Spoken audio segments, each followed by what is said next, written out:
Real talk. Real talk.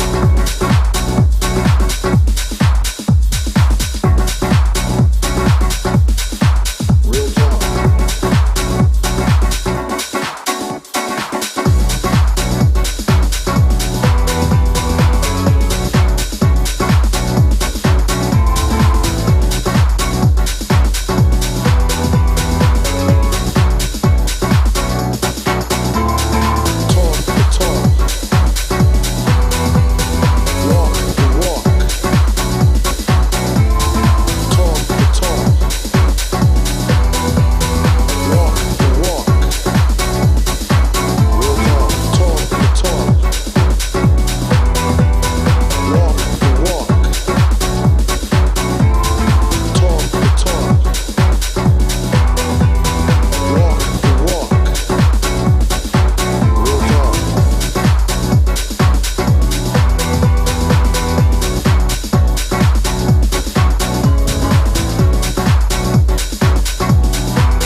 guys. Yo. Good evening, everyone. Hope you're doing well. Yes. We're back today for another episode of Marriage Matters. Matters. We're here for the live show, guys. Yes. So glad you're here with us. Thank you for those of you who are in the chat, who got here early, who were kind of dancing along to the intro music. That's right. We've got another interesting episode for you today. Sister says, what are we talking about today? Babes, why are you all up in my business? It's like that, yeah? It's like that. I thought I'd give a little, why in my business? Okay. I see you, sister. I see you. So, Today, I've got tea. He has ice. So, we're going to be talking about... Weather's changing, guys. Why are you all up in my business? Yeah. So tell them why. Yeah, we've been touching on this. We've touched on this a couple times, I guess, throughout some of the episodes that we've had over the last few months. Yeah. And really, I guess, if we're going to talk about this in a general sense, high level, really what we're talking about is boundaries. Okay. Boundaries within marriage. Yeah? There are none. That question goes out to you guys. So if you're there in the chat, you're watching live, you're watching this after the fact, I want you to let us know, do you have boundaries in marriage? Do you believe in boundaries in marriage? Do you think that marriages should actually have boundaries? Yeah, exactly. But you know what? It's funny because when you ask the question, I'm kind of like, well, should they have boundaries and shouldn't they have boundaries? Obviously, everything, there has to be a balance, isn't it? And I think that's what we always like to talk about, that balance, because obviously there are some times when, let's just say you're trying to plan a surprise birthday or a surprise anniversary or a surprise gift for your spouse and that. Then I would definitely say yes. At that point, it should be. You shouldn't try to be all up in, trying to find out what your spouse is planning. You should just kind of like leave them to it. So I do feel like there are times where it's okay to try to be hush-hush and not be so involved or be so inner, as they'd say. Inner. So you think that, so certain circumstances, certain scenarios call for those boundaries? Yeah, definitely. That's what you see it. Definitely. Yeah. Yeah, I must admit, like, there are certain conversations, says maybe having with certain females that I don't really want to know about. Do you know what I mean? But does that mean it's right? For you to... Does that mean it's right? Just because I may not be interested because of the subject matter or the delicacy of the conversation, is it right for me to not want to take that interest or not to be involved? A lot of people skate away from their responsibility. Yeah. They shirk their responsibility. So I guess in essence what I'm saying is, just because I don't feel comfortable or I may not like the subject matter, is that really a reason for me to say, you know what, I'm not interested, I don't want to know. You and your girls handle that. Well, definitely, because obviously for me, when I think about the topic, why it all up in my business, it's not for the small things. I'm not thinking of it on a smaller level here, because you do have relationships out there where you have husband who is about his business. He's about his own things. He has his private drawers that he locks with a key. Whoa. Stuff like that. And then you have a drawer, a safe, a cupboard, I don't know, a door. And then you might have a wife who she might have her personal some money that she's keeping somewhere, or she might have bought something and she doesn't want him to see it, so she's keeping it. Obviously, there are things like that, but when I'm not talking, for me, I don't really think of it like, okay, if I'm having a conversation with a female friend, and she's confiding in me about stuff, I don't necessarily have to tell you in a sense, like, because if she's, it depends on what the topic is. Yeah. If it's obviously very girly and stuff like that, I don't want you all up in her business. Yeah, I might not want to be all up in her business myself. Do you know what I mean? Because we have to remember that conversation also comes with images, and we begin to think things in our minds and stuff like that. So we do have to be careful what we are discussing with our spouses when it involves other people.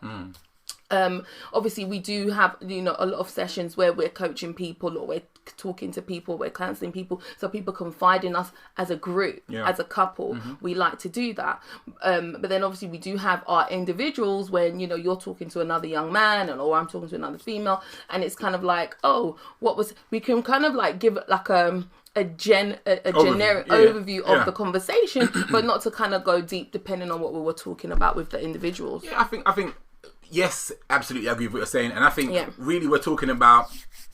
You guys might not have realised we've gone straight in. We've gone straight in today, like to guys. Go straight in. So, Come on, straight just to the topic. I say to you guys all the time, this everything we're doing here, it's you guys that help foster this conversation. Yes. So if you've got any questions, you've got any points, you've got a perspective, chuck it into the comments. Yes. And we will bring you in. We're going to pull you into the conversation. Yes. Good evening, everyone. I can see people are just logging in and tuning in. Good evening. Thank you so much. Share the video. Obviously, it's just started, so we can get a few more people in. And also remember, I've been requesting more males to join us, so if you've got any male friends, male husbands friends, or whatever they're out there that might need to watch, share the link with them. Where are you, my brothers? Let me see you in the chat. If you're out there. Yes. Repping our side of the fence. Yes, so go on. You were saying we've gone straight in, which is good. So I think one thing I want to say is, I guess when you kind of touched it from a bit of the professional side. So yes, we coach and counsel certain people in different perspectives. But let's just look at the relationship. I want to take this for a few stages. Yes. So let's look at a brand new couple. Yes. All right? Brand new. So you're courting. Okay, in fact, let's talk about pre-marriage. So you've got a couple who's courting, right? Yeah. So they're courting. What is your advice to them about the proximity and the kind of boundaries that they should be setting as they enter into marriage? I'm talking about personal boundaries, not physical boundaries. We're not talking about that kind of stuff. When you say personal, what do you mean personal? Yeah, so that's what I mean. I'm not talking about relational boundaries, like, in terms of how close we should be before we get married. Yes, we're not really talking about that today. So I'm talking about. I mentioned this before. There are some people that say, I need my own personal space. Yeah. All right. What's that? Personal space. So is there? That's it. That's what I'm talking about. That? What's the personal space? So is there? Come on, guys. Look, personal space? Do you guys feel that there should be personal space in marriage? Is there personal space in marriage? Yeah, there should be, because obviously everyone has no matter when whether male or female, everybody needs a cooling off period. It's like a contract phone that you just purchased, and you're trying to evaluate whether you just bought a brand new car. You're trying to say, is this car really for me? Let me just too funny. You know what I mean? No, cooling off period, as in sometimes the week can get really hectic, but this is the thing. My lawyer's in the chat. Yeah, we're talking about the consumer rights right about now. This is the thing. We do have to get to that place where we have to kind of notice when our spouse needs some personal time. Okay. Yeah? And that's what I'm talking about. Just knowing when your spouse needs some time to themselves. And whether they might not, sometimes they might not even offer that. They might not say, I want personal space. Okay. The husband can say, hun, do you need some time for yourself? The wife can say, hun, do you need some time for yourself, kind of thing. That's what I'm talking about when I'm kind of like... Okay, so brand new couple sit in front of you and they says, he doesn't want to let me have any of my own time. And we've discussed this, and we're about to get married. We're about to go into this thing, and he's saying there is no you time, there is no me time, it's just we time. That's right. So what? So that's okay. So what? So what do you say to this young sister or this young brother who's saying, I just want some time with I want to go out and play football. She doesn't need to come with me. She can stay at home or find something else to do or go and chill with her girls. So what do you say to them in terms of boundaries within relationships? So now we're just talking about time. Right. So let's say time boundaries. Time boundaries. Time boundaries for me, I would say to her, obviously, she would have to understand that, yes, he is a man. Yes, he does need to have his time with his friends, whether that's football. Some men like to play golf. Some like to go car racing. Everybody has different things. Some might like to go climbing. Some might just like to go to the gym. Yeah. That's all time for them to, for them to have that space where they're not feeling claustrophobic in a sense in that relationship. And that's very important, because when people begin to feel like there's something holding them, there's something around their neck, it gets uncomfortable. But then the best way to obviously make that not uncomfortable is to have those moments, is to for the woman to understand gym time is 1 hour. 1 hour session, go, come back, he's set. Her time is she's going to meet up with her friend in a coffee shop, 1-2 hours, she's set. You know, obviously everybody needs time, whether it's to spend having a conversation with another person. You know, some people go and meet their mums for lunch and spend time with their mums. Some people go and meet their brothers for lunch and spend time with their brothers. So it's just about understanding that when that time is requested, it's not to be taken to offense. Okay. It's not for him or her to take personally, to make it feel as if, oh, is it me? Are you running away from me? Is it you don't want to spend time with me now? It should never be looked at that way, because there's all these years that people are going to be together by the grace of God, you know, and it's just giving a few hours and some people might not do it at all for like months. People might not meet up with other people. It could just be them go to work, come home, sit down, go to work, come home, eat, play with the kids, whatever it may be. So it's not even often a lot of people are actually even hanging around or meeting up with other people to give that extra time to someone else, in a sense. So I would just kind of say this is something that you're going to have to get used to.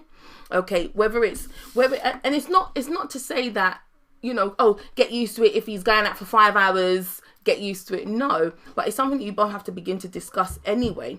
And that's like one of the points that I make, but I'll bring that in later on down the line as we continue on regarding, you know, with the whole why you all up in my business kind of thing. Because at the end of the day, for me, it is important for a husband and a wife to be so deep in each other's business that you don't even need to ask questions sometimes. Okay, sounds interesting. Right? So, yeah. That sounds interesting. So what about the flip side? What about the side where the husband or the wife says, look, I just need me time, and that me time isn't 1 hour of football. It's not afternoon tea with the ladies. It's not catching up for lunch with a parent. It's actually, he's gone for half a day. He's gone for 2 days. And he says, or she says, this is me time. Okay? They talk about, I'm going on holiday. I'm going on holiday for a week with my girls, and or let me not see this. Or he says I'm going on holiday for a week for my guys, but there's no holidays for the couple. For them. There is no relationship time. So what do you say to that? Well, this is a new couple.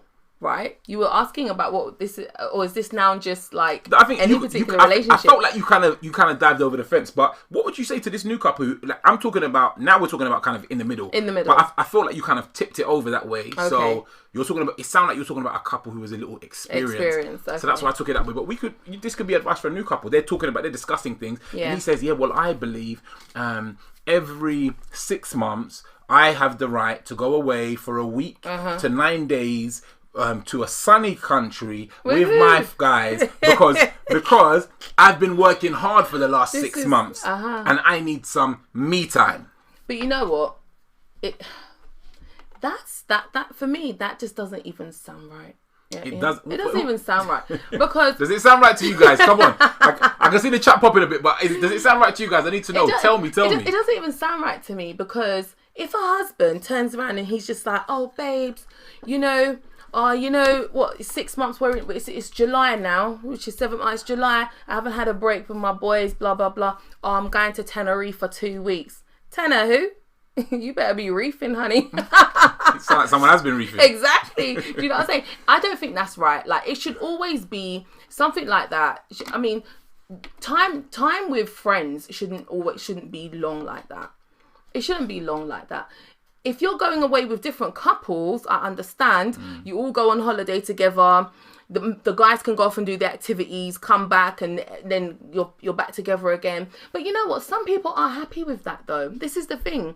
Everybody has different standards, and this is what we have to remember as well. Not everybody's standards are going to be the same as mine. Oh, yeah. And my standards not going to be the same as everyone else's. True.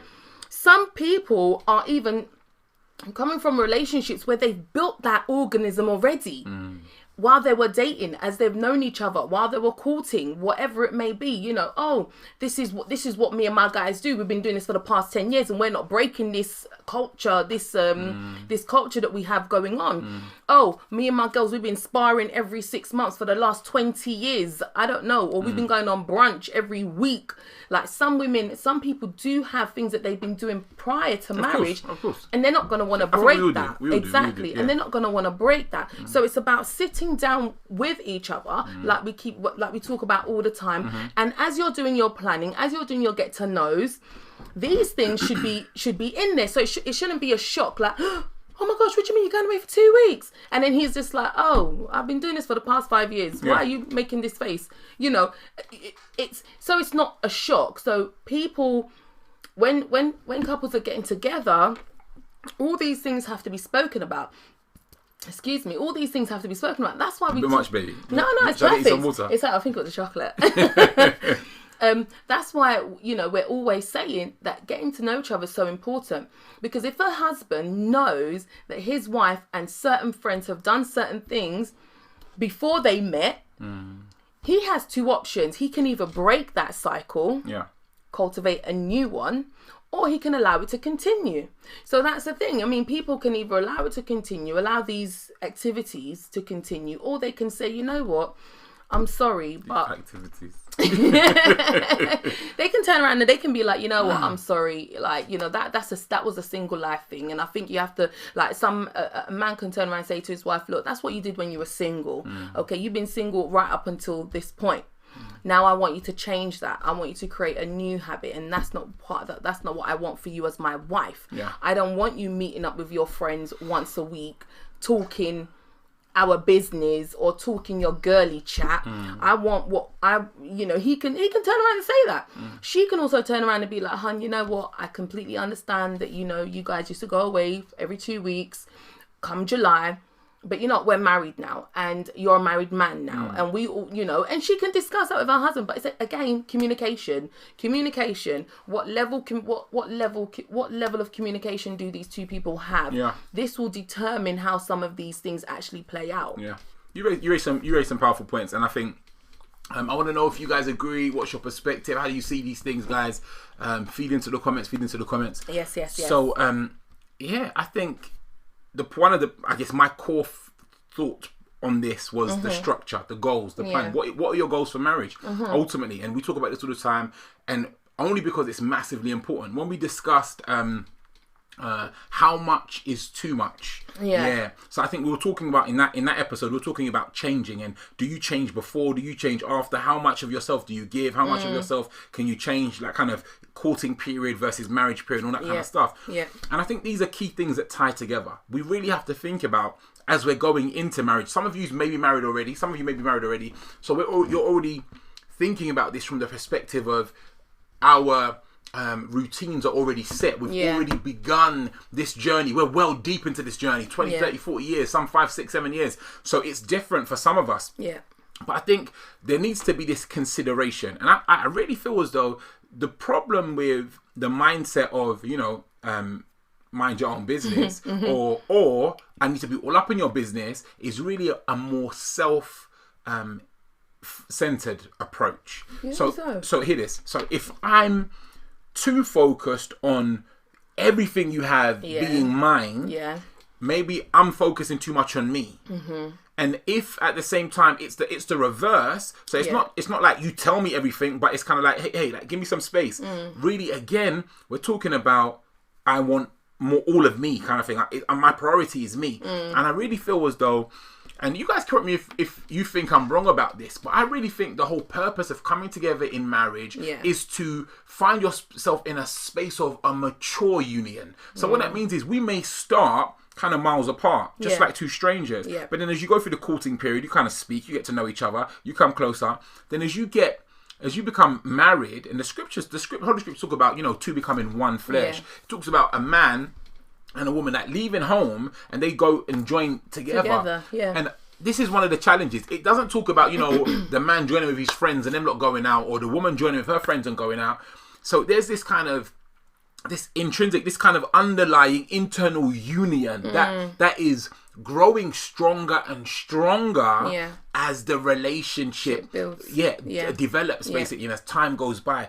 So this is one of the things I think is really important. But we only get to that space when we really consider what the goals of our relationship are. Because some people are solely getting married because they want to have children. Yes, that's true. Some people are solely getting married because they want to have a ring. They want the certificate. They want the social status. Yeah, and I think they just even just want companionship. And so those who get married for companionship, they tend to be quite clingy. They want to know where the person's at all the time. Is that companionship or desperation? Well, whichever one, but obviously it's like, I married you because I want you here with me. I married you because I want you here all the time. Yeah. I don't want you with your friends 2 days a week. No. Is that wrong? Is that right? Tell me about that. Let's talk about that. Talk to me about that. Is that wrong or is that right? In what sense? So, as in... How, like... And let's not go back to the episodes from before, but when you talk about companionship, like, what is a legitimate degree of companionship? Because, like, we talk about this so frequently. A lot of people's mindset, a lot of people's marriage goals, relationship goals, hashtag comes from movies. Yeah. So I feel as though a lot of people don't actually have their own identity. They don't have... I talk to you guys about worldview all the time. We bring this up all the time. And their worldview is borrowed. It's from a music video. Do you know what I mean? It's from a rap video, R&B video. It's from a movie. Listen. You will be so surprised. Bedtime stories don't last so long. Oh, that's true. But they are memorable for children. I'm telling you this. These 4 or 5... And it does shape their minds. These 4 or 5 minutes of a music video with these graphic images, this kind of high production, really high def. These things are... And the music as well is bypassing logic, going straight into the mind. I think they do have an impact.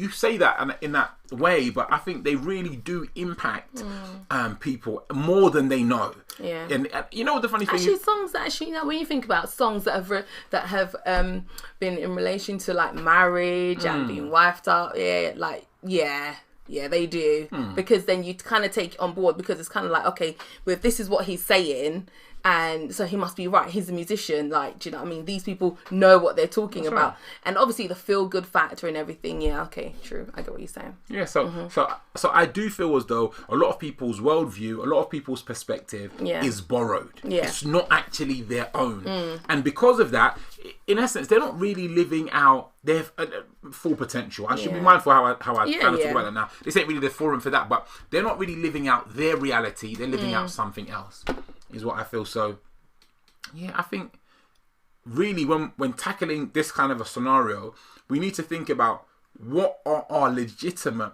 relationship goals. What is the goal of our marriage? Yeah. Because when you spoke about that person just now, you said is kind of the companionship. They're quite clingy. Yeah. When you think about that person, what level of companionship is appropriate?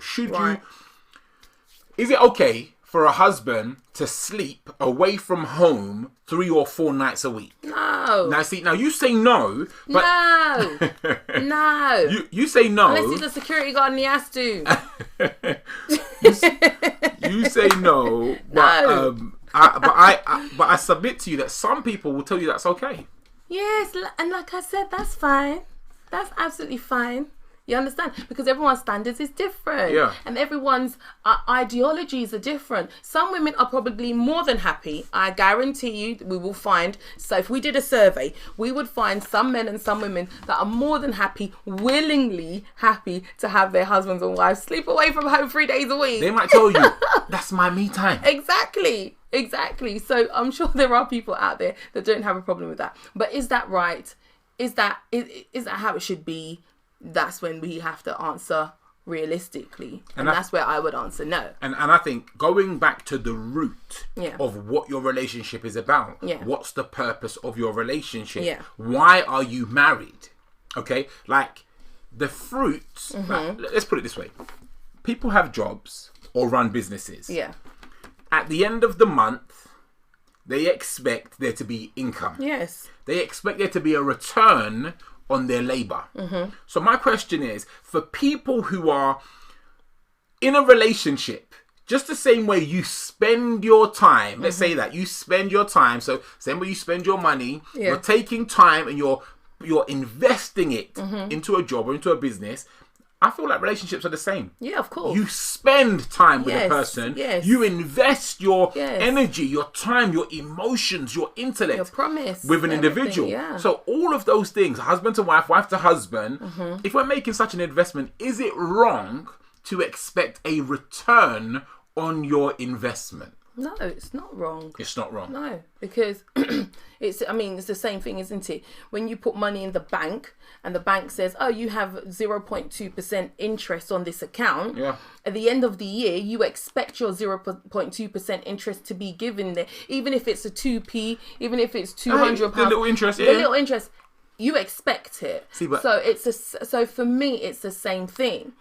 I agree with you, and obviously this would be our worldview. I just feel like some people might want to like chuck something at the screen now. So, I mean, obviously because I think they're like, oh, but I'm just here for love. I don't need anything back.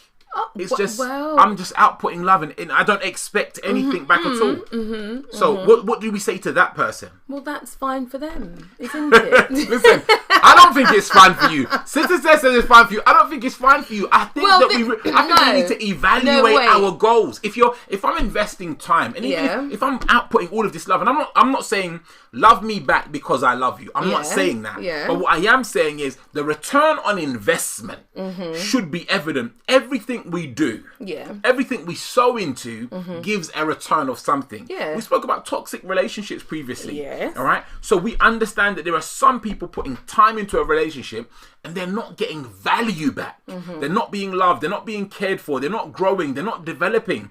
There's no children. And it's not because they can't have children. Maybe one person is like, I don't want children. Do you understand? We've got two able-bodied people, but maybe because of some things from back in the day, whatever the issues may be, they have determined they don't want any children. So it goes on and on and on. And my point is that marriage should be fruitful. Marriage should be fruitful. Yeah, okay, that's fine. I completely hear that. But I want us to really, really, really hone in on what it is that we're discussing today, because I don't want it to seem as if we're touching topics that we've already kind of spoken about. Okay, cool. Okay. So now, when we're talking about why are you all up in my business? Yeah. In a marriage, I'm going to ask, do you think I should be all up in your business? Dun, dun, dun. You understand? We ain't got the sound effects, so So I think, listen. I'll tie this in with what I was saying about the return on investment. Yeah. I married you because I expect you to be all up in my business. I expect you. Thank you. So listen, part of the reason, obviously, because you know I'm nosy anyway. We praise God for your acquired taste for information.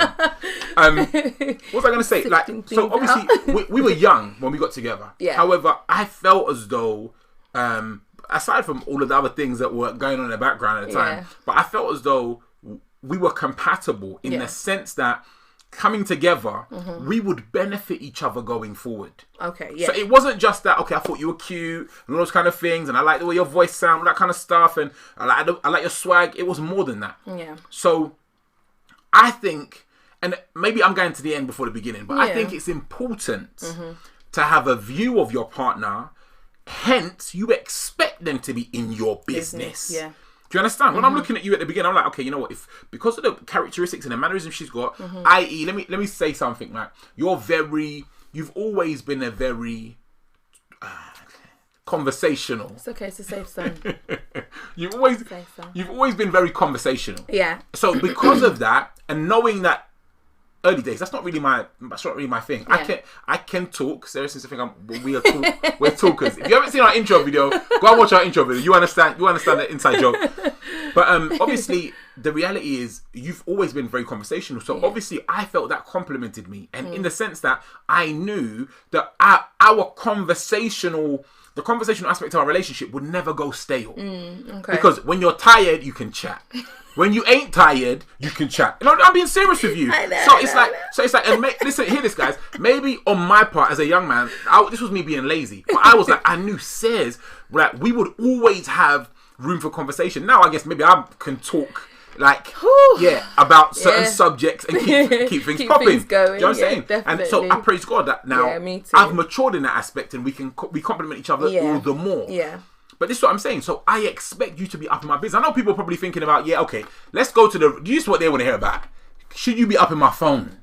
Should you be up in my... Because exactly. That's what you don't want to hear, innit? That's what you don't want to hear, innit? That's what you don't want to hear. Should you be up in my text messages?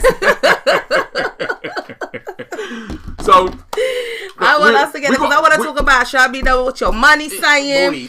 Should I know when you're going to the doctor? Listen, we've got... We need to talk about some of these points. I think you need to bring it because... But my point is that, like, from a mature perspective, all jokes aside, from a mature perspective, it's sensible. It's appropriate for us to think forward in terms of our partners when considering whether they should be up in our business or not. Yeah. Now, I remember this.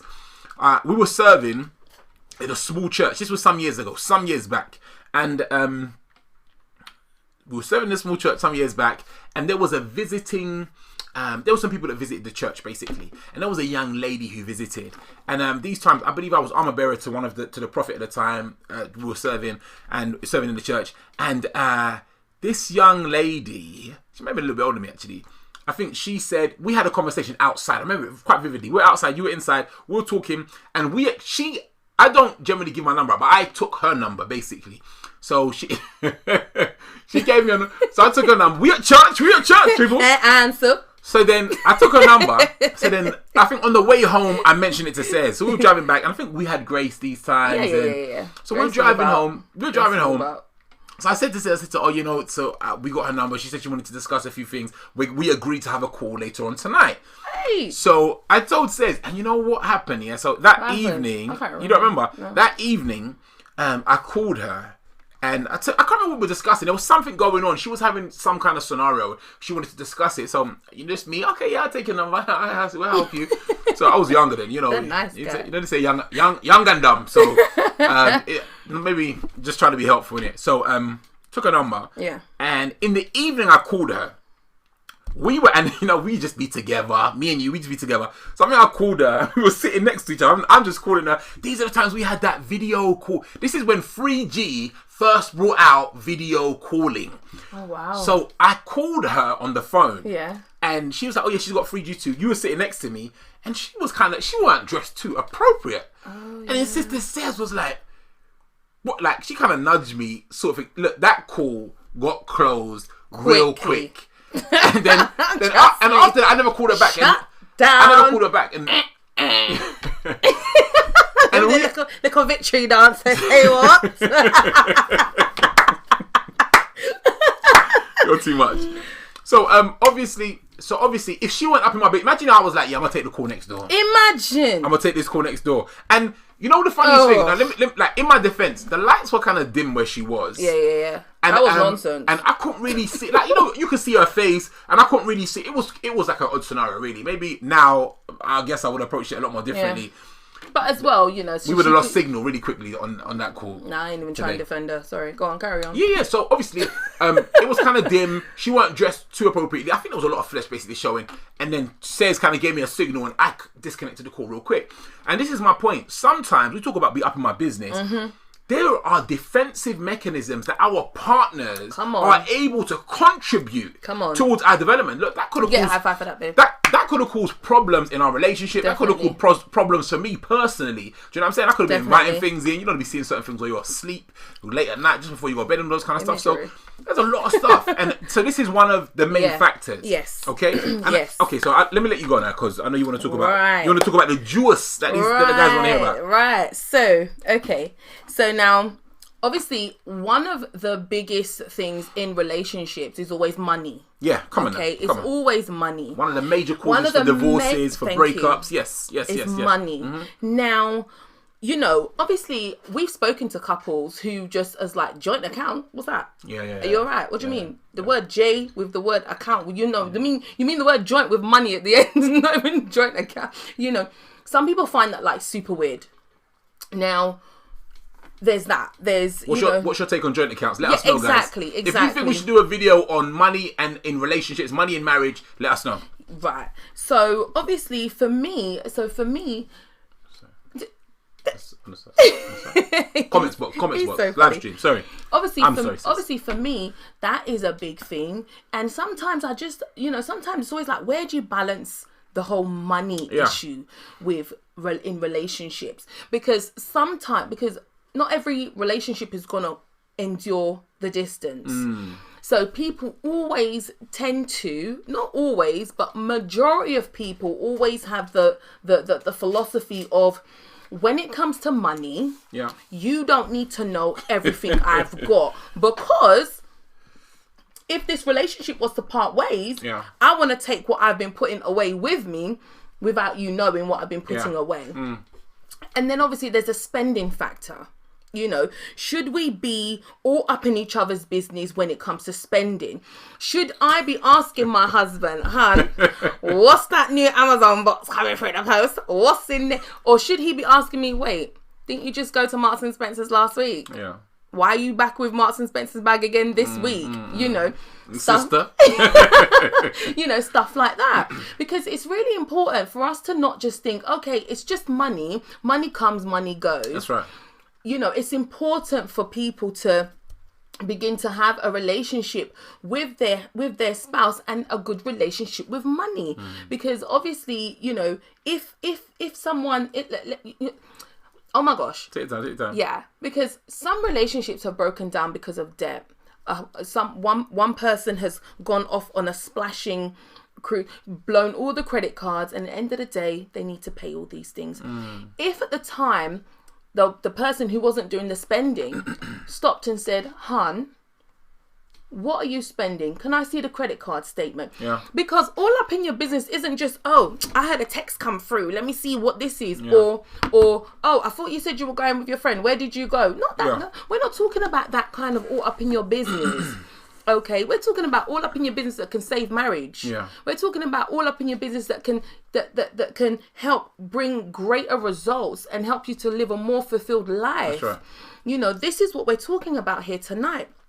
And I really want us to just kind of like touch on the whole money factor for a little bit, and just speak about that for a bit, and how it benefits marriages when couples know and really understand what is circulating in and out of their homes. If you guys those of you who've been with us for the last few episodes, you know what I'm going to touch on now. If you haven't seen those, find that on the channel, go back and watch it. But the goals in relationships are key. So firstly, we've spoken about 4 or 5 episodes back, we spoke about character traits. Understanding the character of your partner. Are they a spender? Are they a saver? Are they methodical? Are they kind of somewhat, I won't call anyone. Tight. Yes. You know what I mean? Tight is fine. So different people have different ways with money. So I think initially understanding that about your partner is key. Now, let me tell you something. When it starts out in the relationship, everyone's on their best behavior. Of course. So it's very difficult. And this is why we talk about courting. This is why we talk about engaging, speaking to family, speaking to friends, speaking to siblings, letting your friends see people. Some friends have some spiritual gifts we don't have. They can see and sense things that we don't. And I'm not saying follow your friend, but I'm saying you take those advice, you take that input, you pray, and you try and work those things out for those of you who pray and are spiritual. But the reality is, when it comes to money, it really comes down to what's working on the inside of us. Right. So if we have a relationship where everything's on the table, me and you can speak about anything. I'm telling you, if me and Sarah to start talking to you guys today about some of the stuff we talk about, you will blush. I'm being serious. You'll get embarrassed, because we are that free with each other. And it's like we've developed it over time. And when the Bible talks about that kind of the love of your youth, I understand the value in that, because we've grown together, and in a kind of a really open and a pure way in the sight of God that has permitted us to be able to be so free with each other in that manner. But I think when one person has a negative mental relationship with money, a negative money mindset, and the other person. A lot of people do, especially coming from if you're coming from a background of poverty and stuff and lack. Even if you come from a position of wealth, yes, that's true. That can give you an inaccurate money mindset, and that's true. So it's not really about where you come from. It's really about the level of financial intelligence and understanding that you deem appropriate. If you want to learn about money, the same thing you want to learn about the Bible, you want to learn about relationships. I guess some of you are on the stream because maybe you're interested about relationships. You're interested in having a better marriage, a better relationship. I invest in training and materials because I want to grow and develop. So my point is this: I think we really need to be proactive in terms of understanding the money kind of mindset that our partner has, and then also having concrete goals for your marriage in terms of money. So I'll let you go. Sarah's raised a good point, and I think one of the point was Amazon packages versus M&S. If you have decided to have money individually for yourself, then like your own kind of kitty, what do we call it? Like, your own spending money, basically.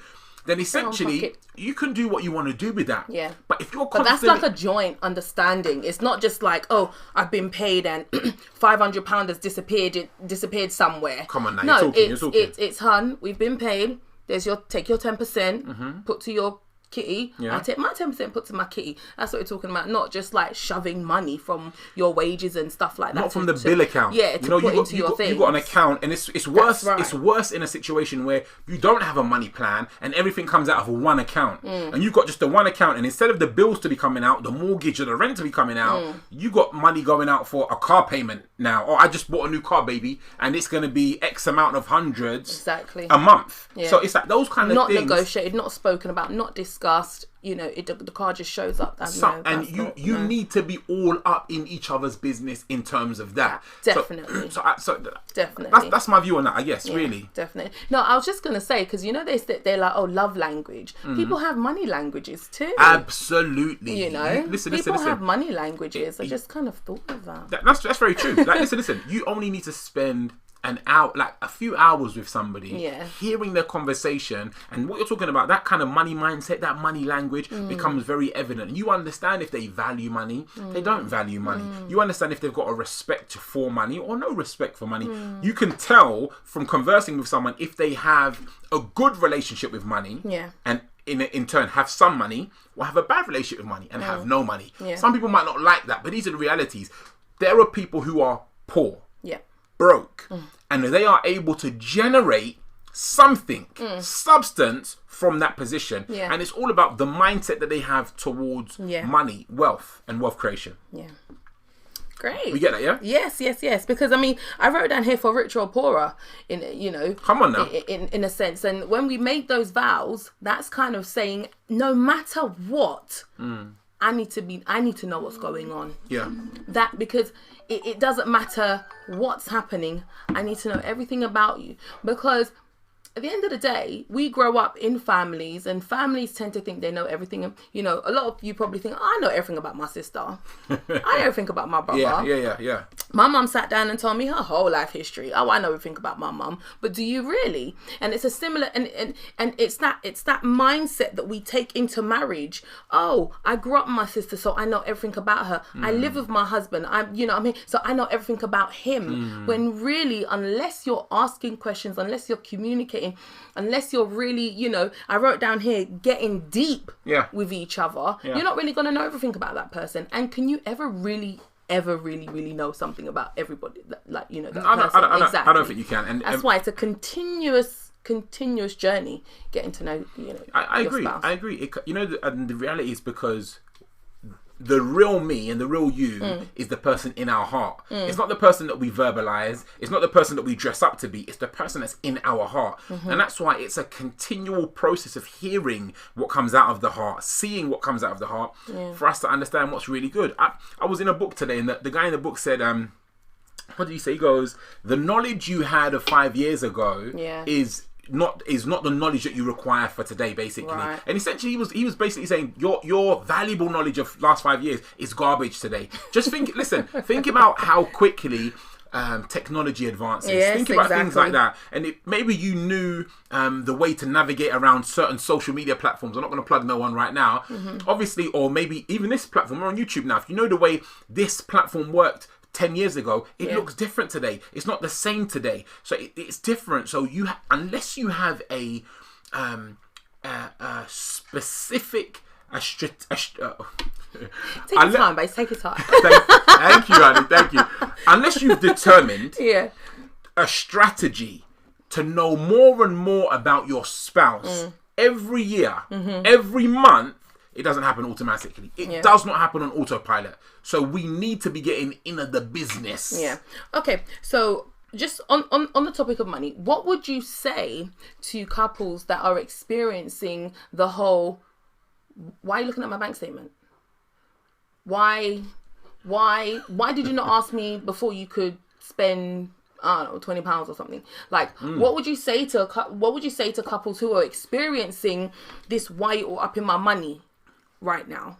Like, because that's a thing. Why you up in my money is a thing. That's powerful. All right, two things I'd say. First of all, I'd say this. The first thing you need to do is you need to... And listen, a lot of the challenges we have in relationships and in life come down to pride, basically. If we are too proud to ask someone else for help, challenges start. First thing I'd say to you is find a couple, it could be a person, but ideally a couple who are good with money. All right, if you can't find a couple, find an individual who's good with money. Yeah.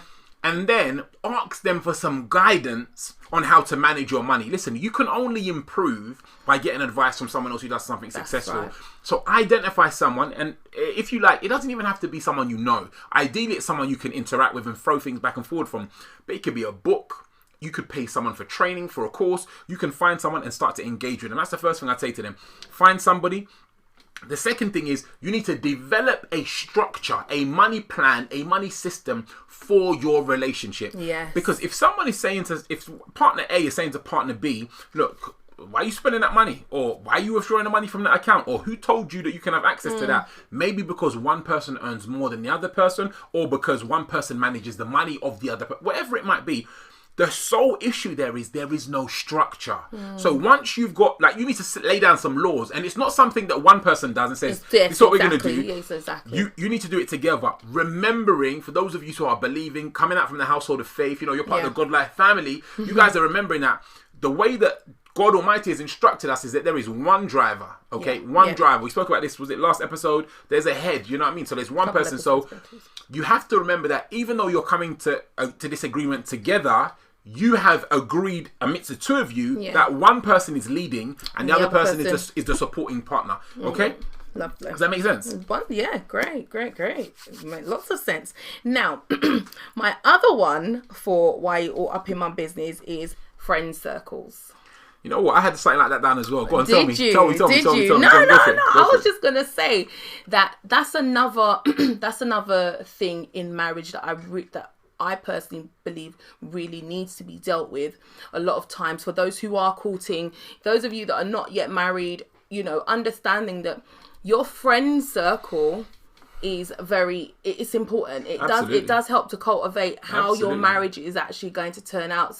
Because if you're getting advice from people who are close to you, this is what you're going to be taking on board. That's right. So I've got knowing each other's friends and each other's circle. Yes. It shouldn't be, oh, you don't need to know Jenny.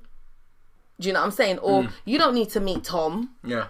No, I do need to meet Tom. If you and Tom have been friends for the past 5 years before we met, I need to know what kind of man Tom's about.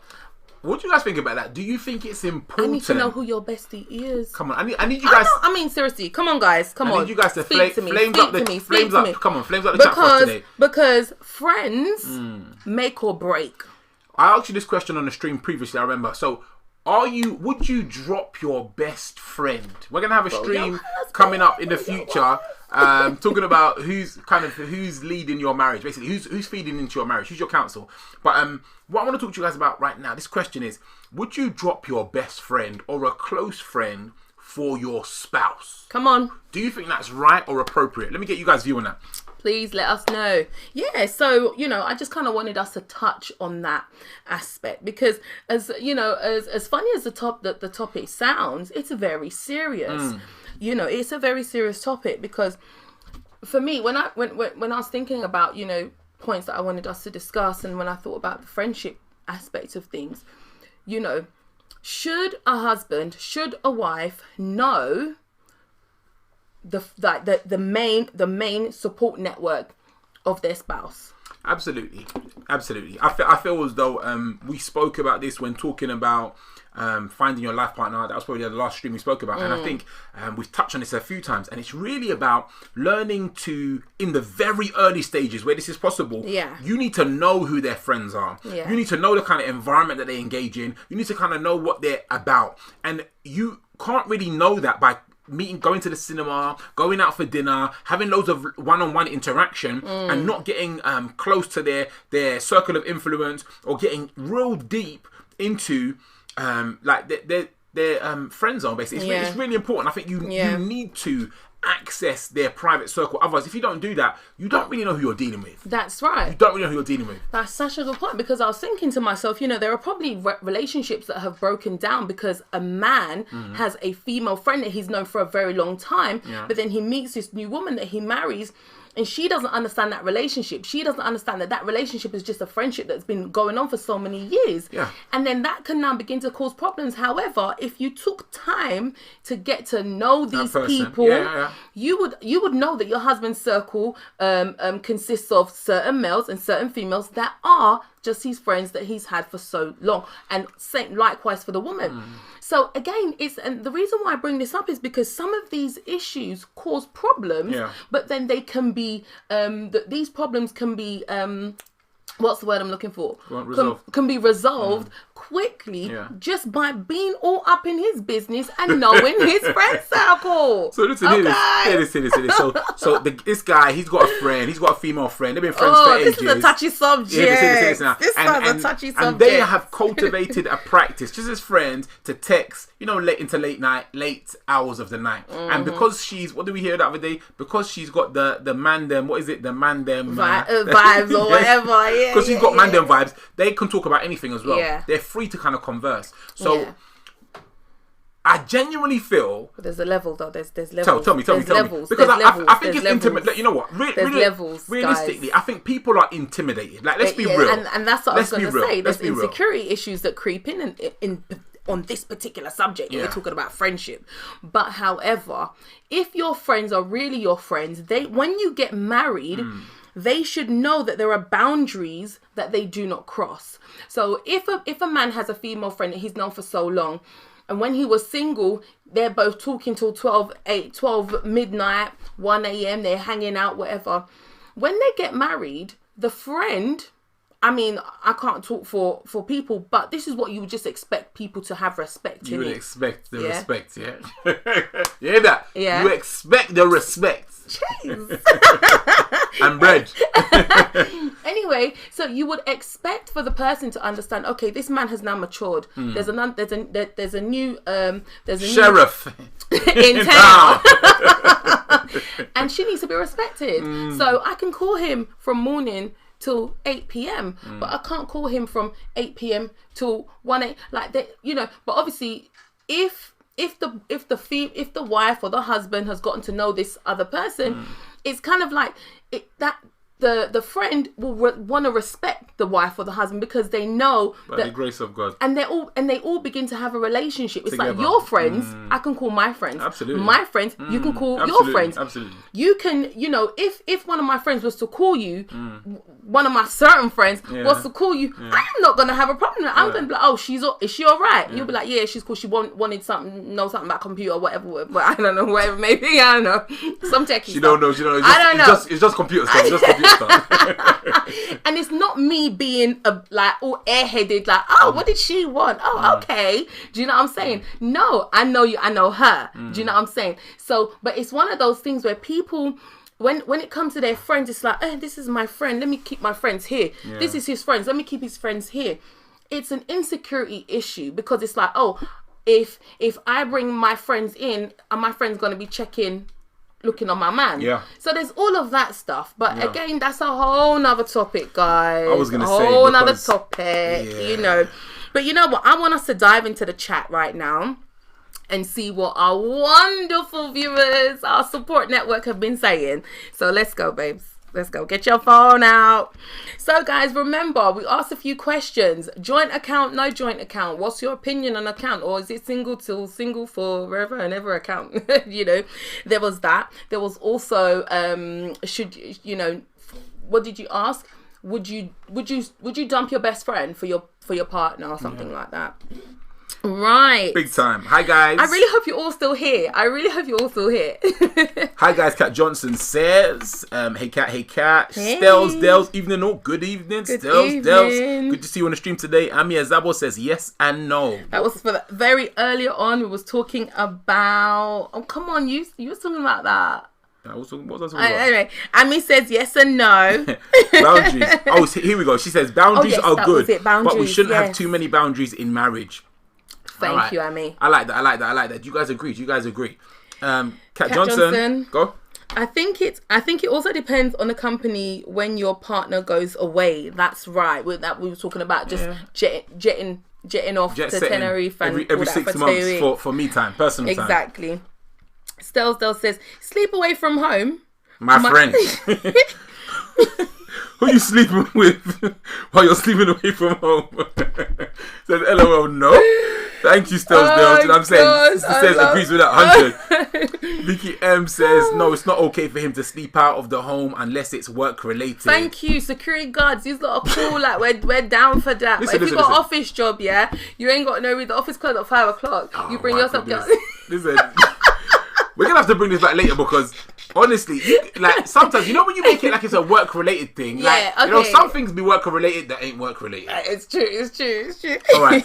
Still, so if I don't even want to go in. So look, if it's work related, so listen, how important is it for you to know what work your partner does? No, that's part. Listen, that was one. I think that was one of the things. You know, like you need to know the job. What does this job consist of? You understand? If the job finishes at, I'm an accountant. And so come on, bring your calculator, bring it home. I'll help you. I'll help you with the receipts. It's fine. Accountants don't need to be in the office till 12 midnight.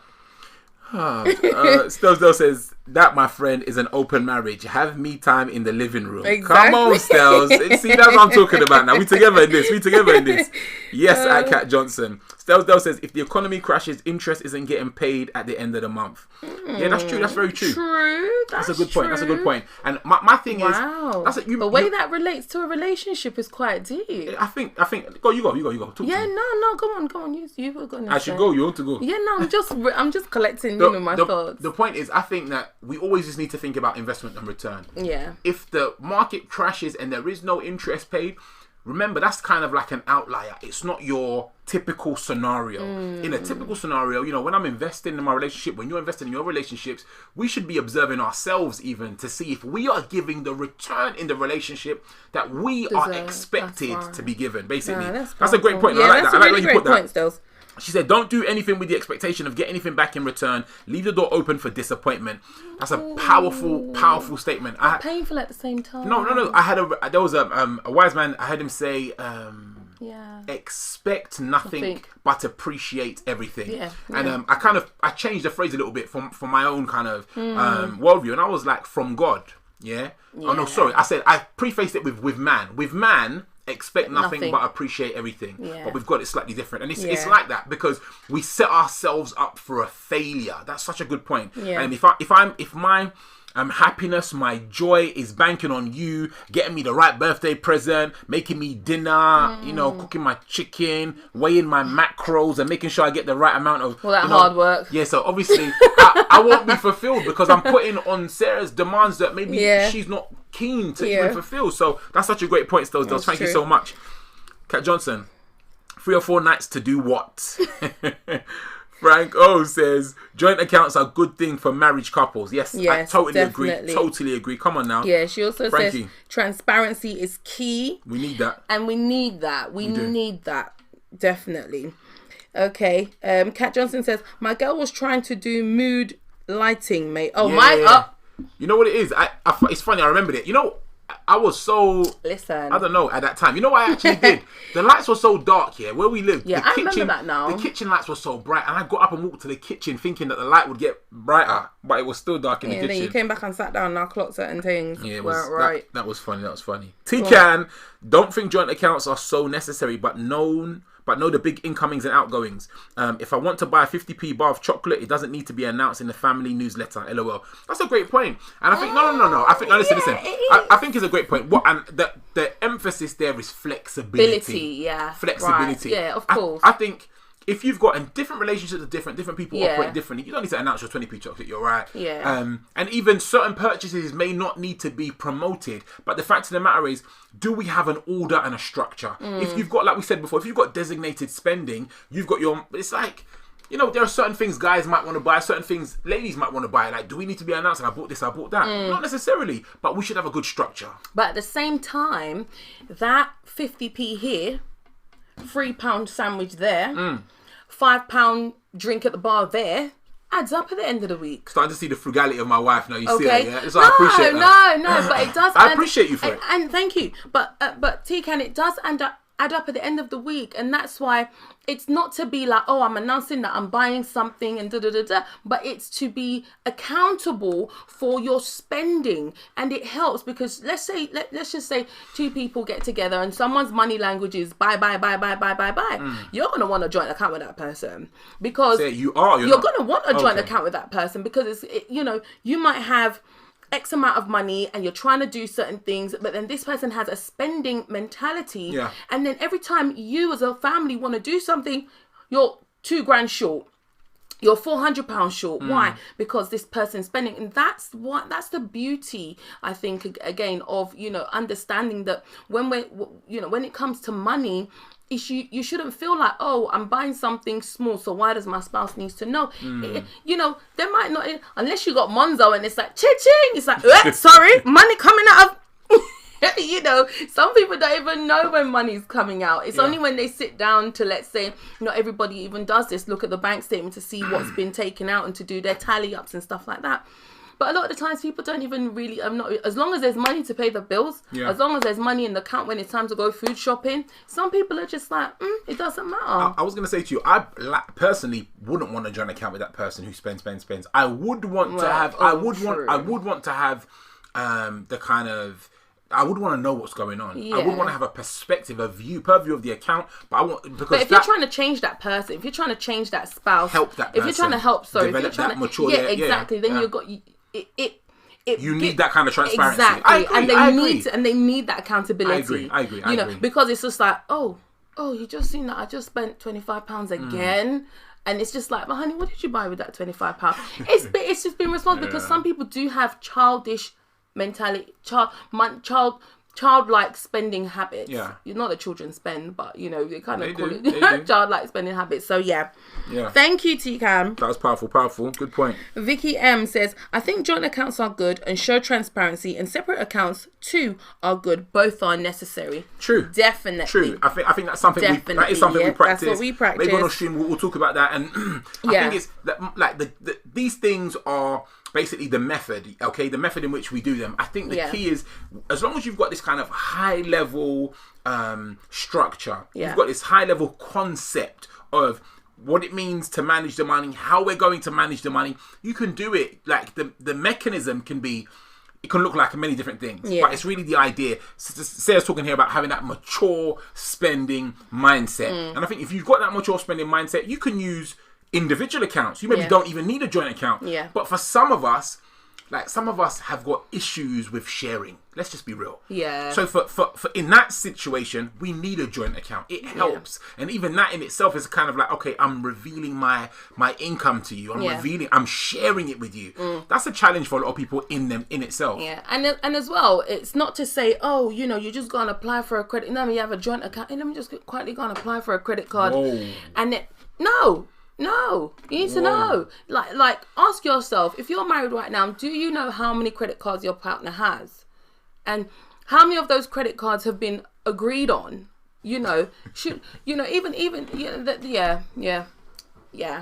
Anyway, I think you're raising good points. Yeah, I'm just saying, because those things are very important, because the aim of marriage is to continue to develop and grow, not together, not to be pulled down by debt, not to be pulled down by certain pains and agonies and frustration and stress. I mean, let's just take it, if you've got a couple, the husband works full time, the wife stays at home, looks after the kids. Would it be right for her to just go and be getting credit cards? No, I don't agree with that. Exactly. Sorry. So stuff like that, it's about having a good level of understanding of what is going on in your home, and obviously, again, being compassionate to the person who is paying bills and taking the weight of the financial burden. That's why obviously it's important. So one of our accountability couple, the wife, she always says, look, your money is your money. Do you know what I'm saying? Sarah's money is my money, Sarah's money. There's no my money, your money. And it doesn't matter who works, who doesn't work. It doesn't really matter what the situation is. But the fact of the matter is, she is always really hard and fast. Whenever we're catching up as well, and we're maybe in the money kind of conversation, the money domain, she always likes to make that point very clear. Yeah, and I think it's beneficial sharing that with you guys, because that's a mindset that is far from a lot of people. Because we speak to some couples, as Sarah said, they say no joint accounts. It's not just no joint accounts. It's this is my money, and this is your money. Yeah. You spend yours, I'll spend mine. Yeah. We'll pay the bills. No. I'll transfer my 50% of the into the bill account. You transfer your 50% into the bill account, and I think it can work. I said this already. It can work. That can work. We can get to a deeper level of intimacy without even touching each other. Yeah. We're talking about joining our money together. Exactly. Do you understand that? That's a big thing. That's a massive step for a lot of people. Alrighty. Anyway, moving on. Stelsdales says... money language. That's right. She's seeing it there. Vicky M, LOL at Stelsdales. Kat Johnson, she's chucking a fire in the chat, and she says money language and sending. I think she means spending habits. Come on now, fire. Stelsdale says, remember the saying, show me your friend and I'll tell you who you are. Or whatever it is.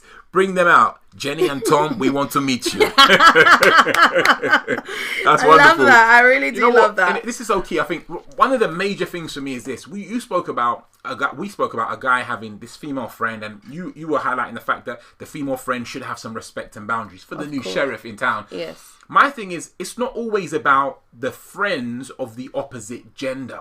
Sometimes it's a guy's male friends who are working against his wife. 100%. Sometimes it's a wife's female friends who are working against the husband. So we really got, the Bible talks to us about guarding our heart with all diligence. And one thing you have to remember is, once you're connected, once a husband and a wife come together, my duty now is to assist Sarah in guarding her heart, and vice versa. That's right. So sometimes it's like, you should be mindful of the way your friend talks about this or that, and or raising certain conversations between ourselves to discuss and kind of to establish shine light on certain things. Definitely. Yes. Really powerful. That was a great point, Stills, man. Come on now. Thank you.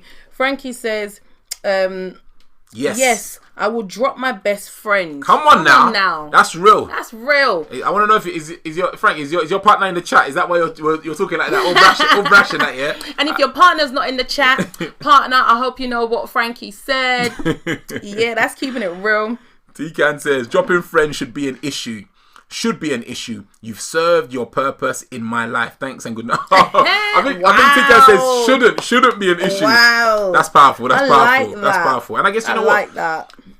The reason that was straight to the point. I was going to say, the reason I like that so much is because, in essence, you see the way T-Can said, you've served a purpose in my life. And if you think about this, it's like different seasons of life, different people in life, different processes in life. And it's that statement sounds like someone who has a view, and like an appropriate view of the stages of life. And I'm not saying once you get married you need to drop your friends. I'm not saying that. We're not that sounds like a statement of perspective. It's Definitely. like, you know what? I understand that as I move into this next space, what we're talking about, husband and wife comes together, I'm developing my character, I'm developing my emotional intelligence, I'm developing my finances, I'm growing as an individual, we're growing, and not only that, our relationship is impacting other relationships, other people. That is powerful. That is powerful. Really Come powerful. on, I like that. 5 stars for that. 5 stars. If I had a horn, I'd be blowing that horn for you right now.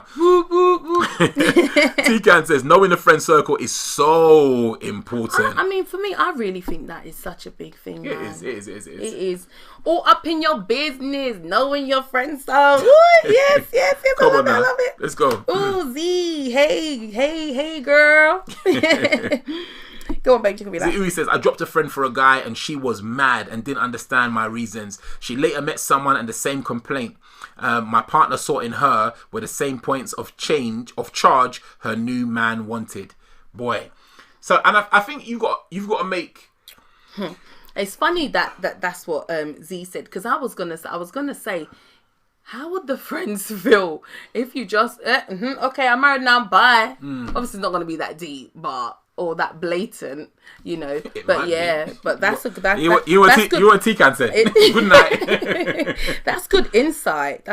Yeah, no, thanks for the share. That's really powerful. I think she was mad. The challenge there is that sometimes, and this is one thing I want us to always remember, it's all about looking forward. Yeah. It's all about looking forward. You know, I have a friend, really good friend, and he always said to me, he said it for years, he says, I don't call you after a certain time because I'm mindful of the fact you've got a number of children and a wife. And he always respected that boundary. He wasn't married at the time, he didn't have children at the time, but for as long as we've been friends and he knows I've been married, he kind of set certain boundaries.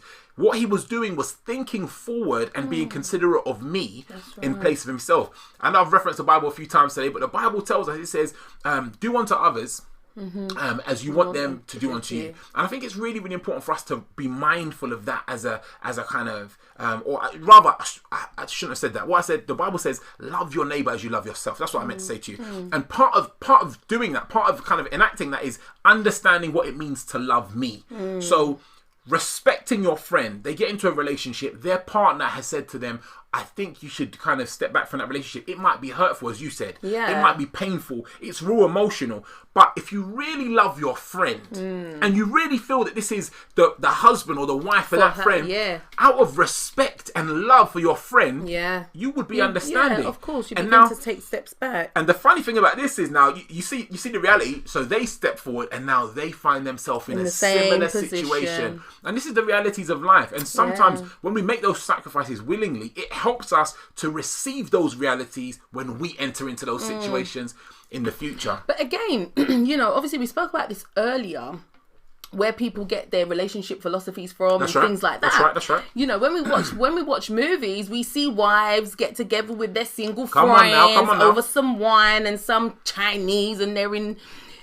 Yeah. And the wife begins to say all this kind of stuff, and her friends are like, So it's like, as maybe on the female side, you know, we're kind of like, no, but we're supposed to have our friends in our relationships. So our friends are supposed to be there for us when we need them, because you never know when this man's gonna bounce and all that kind of stuff. But when you go into a marriage with the focus of, it's me and you, you need to be ready to drop people. That's right. Because if you're holding on to people, onto certain friends for support, when they're not there, what do you do? That's why it's so important for a husband and wife to be able to hold each other and support each other no matter what situation. But friends and family are there for additional support, not to be the main. Primary, the secondary. Exactly. I got you. Exactly.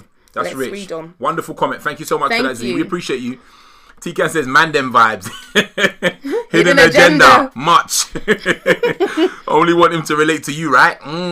He's go-to girl. Wives, keep your eyes peeled and ears open. Oh, wow. TK, oh my goodness. Listen, I'm just loving your comments today. What? Absolutely the juice. Absolutely Wives, you heard what TK said, yeah? Yes. Kat Johnson, yes. She said, you got to know the friends you see the influence. That's so true. True. That's right. We've reiterated that so much today. It's such a powerful point, and I'm glad that we all see eye to eye on this, because it's a reality. Yeah. We have to understand that the people, we're going to do a stream on this soon, the people around you, around your spouse, are the people, Tikan said it earlier on, I think it was, like, and we hear it so many times, show me who your friends are, I'll show you who you are. Yeah, we used to have this phrase back in the day, and it's, who you hang around like, you become like. Yeah. I think Stell said that too. She said that earlier. Okay, there you go. Yeah. No, I was referencing. Okay, was it Stell? Sorry, okay. So my apologies. Thank you, Stell. All right, so Still says, yeah, if you think your friend could potentially check for your man or your man check for your friend, they all need to be dropped. that's right. That's right. You know what? That's it. That's right. You know that's so deep because Let me drink some water. when you're married, like for us anyway, that's not an option. Yeah, at all. Alright? So no, what I meant was dropping them is not an option. Like they shouldn't be checking them in the first place. That's obviously off the books. Time. That's off the books. Like checking them is off the books. But I'm saying, if divorce, if you're of the worldview where divorce is not an option, what do you do? What do you do in that scenario? Exactly. And the reason that's why I'm laughing because the man needs to be retrained. Your friends need to be retrained. And yeah, you may need to drop your friends, but what do you do with the man? Because let's be real, it's like the day and age we live in today, and I ain't shooting nobody, the day and age we live in, like, just go for mass media alone. What they present as appropriate dress sense. And you got a lot of people, you know, like we watched that the other day, and Sarah was like, are women actually dressing like this? It was one hot place in America, basically. But she was like, are women really dress? Is that a real... Yeah, I was like, no, this is fake. This has to be a fake. This can't be real. And listen, it was a lot of things. Yeah, she was wearing some kind of funny stuff. It was a lot of things. But my point is, like, what do we do? And I'm not blaming Hollywood.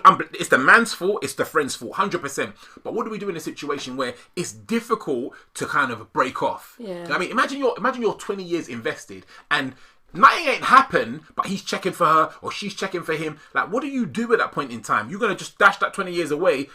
We need to work through it. We need to work through it. We all have the capacity to make mistakes. Yeah. We got to learn to fix that or find a way to fix that. So, by God's grace. But good statement, though. That was powerful. I think it was powerful insight because it reveals what you're saying, Estelle, is the view of a lot of people. It's a lot of people. And I guess where people don't have the worldview where there's no divorce, that they're getting dropped. I just read the next comment. Go on, what did it say? Sarah said, if you're an accountant, bring your calculator home. One time. Sino says, you can see Sarah ain't playing, boy. Accounting weren't for me, boy. Ecosmios says, LOL, just catching up. This comment section always makes me laugh. Hey, Ecosmios, how you doing? She says, hey, Vicky M. Monzo. Hey, trust me. Monzo be like, I'm like, what did you just buy? Listen, I'll be doing the same thing. It's like, we be catching jokes from what did you Monzo, just boy. buy? We be catching jokes from Monzo. I'll tell you that now. Mrs. I Can Win is laughing. How you doing? Hey, girl. T-Can, you wanna go? No, go on my phone. She goes, yeah, my thing is get paid, bills and savings come out. But have something for yourself. Be a monitoring spirit. I have to zoom in on that. What? She said, be a monitoring spirit, cool, but give me my £20 a week so I can get my petrol and chocolate. TK, what I say to you about your comments today? Oh my goodness. Listen, I can't wait for the phone line. We gonna pray against every monitoring spirit in the marriage in the name of Jesus. Amen. Come on now. Like, listen, for those of you who don't know what that was about, just say amen. Trust me, you want to receive that one. Oh my days. Ecosmios, go. Okay, it says, if you don't have any personal spending money to enjoy, that can make someone very miserable. And T-Can then says, very miserable. And I say, I'll add 1,000%, 1,000%. Yeah, that's true, because you know what? But obviously, like we've already mentioned, obviously, if you're just jumping on now, joint accounts are very important, but also single accounts are also important too, because there are times when you might want to just go out and get your 20p chocolate. Yeah, maybe not 20p, but maybe £1. Inflation. Exactly. Or you might want to get a gift for your spouse. You don't want that coming off the joint account. You know what I'm saying? Stuff like that. You might want to do something nice, book a holiday or something. You don't want that coming out the joint account. So, and it also encourages to save. A single account encourages you to save, because you're kind of like, you know, the joint account is being used regularly for everyday household things and monitored not by the spirits. But you know, it encourages you to adapt a habit to put money to the side, because you're gonna want to do something nice every so often. Absolutely. So yeah, that's what, you know. So single accounts are definitely, we're all for that. Stell says, even if the man does bounce and you've dropped friends, make new friends. That's right. Well done. Ecosmio says, yes, it's true. Ecosmio says, you make sure he's got the same he's got the same no divorce worldview when you marry him. Come on now, that's important. That's really important. Very, very important. That's very important. Stell says, no, dropping your husband isn't what I mean. Laugh out loud. Remember, I'm single, talking from a single person perspective. I got you.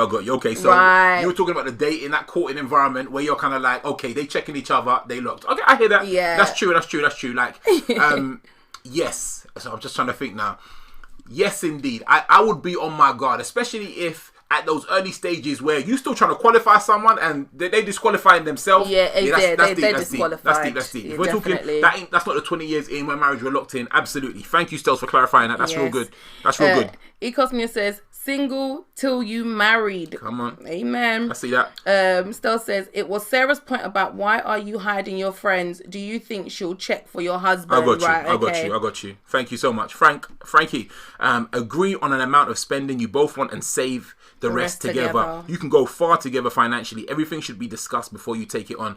That's such a powerful point, and I think that really lends to what Sarah was talking earlier on about having that mature money mindset. Yeah. And that's really, really key. If you think about that money language and you're developing that in a mature space by yourself, and you and your spouse connect, Frankie, what you said is so key. You can really cover some ground and make some changes that you didn't even know were possible by yourself. Yeah. That's real. Ecosmia says amen. Ecosmia is smiling. J.I. can win. Chuck some eyes in the chat. What's happening, J.I. can win? We got a new eye looker. He's on the stream today. You watching, yeah? Listen, guys, it has been a joy. What? Just yet. It has been of course it's been a joy. It's been a joy. Reading through your chats. It really has. But I wanted at some of the points that I really wanted to leave them with. Okay. You know, just to begin to have things to think about. Come on now. Of what is necessary. What is really necessary to be all up in your husband, your wife, your courting person's business. A few things, points that we didn't touch on is their health. Yes. Okay. Come on now. That's powerful. Guys, health. That's rich. And I wanted us to talk about that, but maybe we'll save stuff like that for another show. Okay. Okay. So it's your partner's health. Yeah. It's not about not knowing what's going on with not knowing what's going on the inside.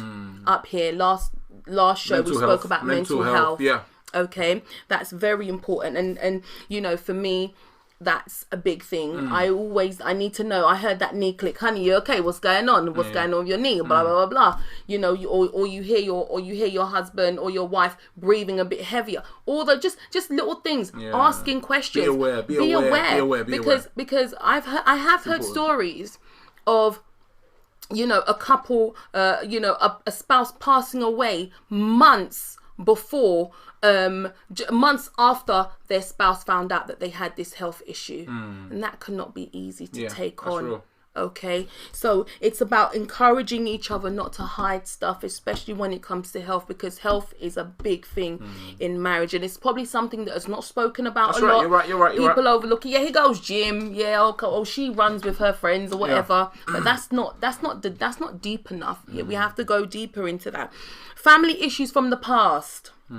I.e. just knowing what's happened in your spouse's past is very important, and the reason why I bring that up is because people are dealing with issues from the past that they're not aware of, and it's affecting their relationship, whether that could be the way they spend their money, not communicating, that's right. the way they treat the children, the way they engage with you as a woman, as a man, all these kind of things. Where does it come from? Be all up in your partner's business in that area, talking about the past. You know, you meet somebody, you want to know, you know, where they're from, how they grew up, and not just on the level surface, you know, those hard questions that we speak about asking early. That's right. And another one was relationships from the past. Okay, it's not that important, obviously, to know too much about. Yeah, okay, fine. Relationships from the past. No, listen. You need to have those discussions. Yes. We spoke about this a few streams back, and it's really important. Why did you break up? Who was your last person? What was the situation? What didn't they like about you? What didn't you like about them? Exactly. Listen, we need to go in on these things, especially when you're at that. T-Cam raised it. She's talking from a single person's perspective. When you're back there and you're dealing with things from that early stage. This is a person you want to be locked down with, and I don't mean that in a negative sense. Well, we locked down right now, isn't it? down. All right, so you got the whole, what do they call it now? The what's it called? The lockdown. What do they call it now? Is Corona. no, the other one. So we all on what's the word now? Lockdown, babe. Okay, we all on lockdown. Sorry. So you all locked down now. If you know what he's talking about, please help me in the chat, because So, I don't know. All I know is lockdown. Everyone is on the lockdown thing, and I think it's important that these are the times where you have an opportunity to really conversate. Come on exactly. now. Grow, get closer. That's right. Use these 4 weeks as an opportunity to learn and grow. And then the last thing that I put there was get deep. You mentioned it earlier about the way me and you are, that there are certain things, if we started telling them what we talk about, people just like, okay, bye. We leave them to you. Listen, I promise you. If we start talking about stuff, you will feel embarrassed. You will drop the, like, some of you be like this, really? But some of you, I'm telling you, you just come off, because that's how open we are. Yeah. And so just get deep. Know what your spouse is about. Know what the person that you're about to spend the rest of your life with is about. And that's not to say you're being nosy. That's not to say you're being what's the word? When someone's like really like quarantine. Thank you. I just saw it. Thank you, Miss I in quarantine. We were on quarantine. That's what I meant. They have instituted or promoted quarantine. Thank you. Sorry. Yeah, that's not to say you're being overbearing. That's not to say you're being possessive. That's not to say you're being this person who just wants to know. No. All of these things help a relationship to build, to grow, because you know what, you want to get to the place, in your marriage, when someone comes and tells you something, you say, I'm sorry, that ain't my boo. Get me? And you're right. Not just you say it like, kind of flippantly with confidence. With attitude, I just said. But you are legitimately right. And you know. And obviously we said that you can never really know everything about someone, but you can know to a degree. Where if you are wrong, then that's on the spouse, you understand, because there was something they didn't share with you, but you want to get to a place in your marriage where when you hear something, you're just like, that doesn't really sound like my husband, that doesn't really sound like my wife, but then you can go back and check in with your spouse to say, oh, I heard this, tell me what's going on, and they could turn around and say, hey, please don't let that person come and bring anything on my head. You understand? So stuff like that. So that's just what I wanted to leave. I wanted us to discuss it, but obviously time is pressed on, but I do really want to leave that with you guys. So again, it's health, get deep in your health, get talking about family issues and relationships from the past, and just learn to get deep. That's real with talk. Your husband or your wife. Real talk. Listen, guys, thank you so much. We got some comments. Go for it. You go. Okay, after we had the eyes, Ecos Meals, yes, at Frankie. We had quite. The benefits of working together financially are unmatched. Absolutely. Yeah, that's I agree. right. 1000%. T-Can says, things from the past. Yes. Come on now. Yes, Come on now. T-Can. We got to go in. T-Can, yes. T-Can says, skeletons are coming all the way out the closet. She said, you two have started. Go on. And then Mr. Akamin says 1000%. Oh yes, Catherine and Mr.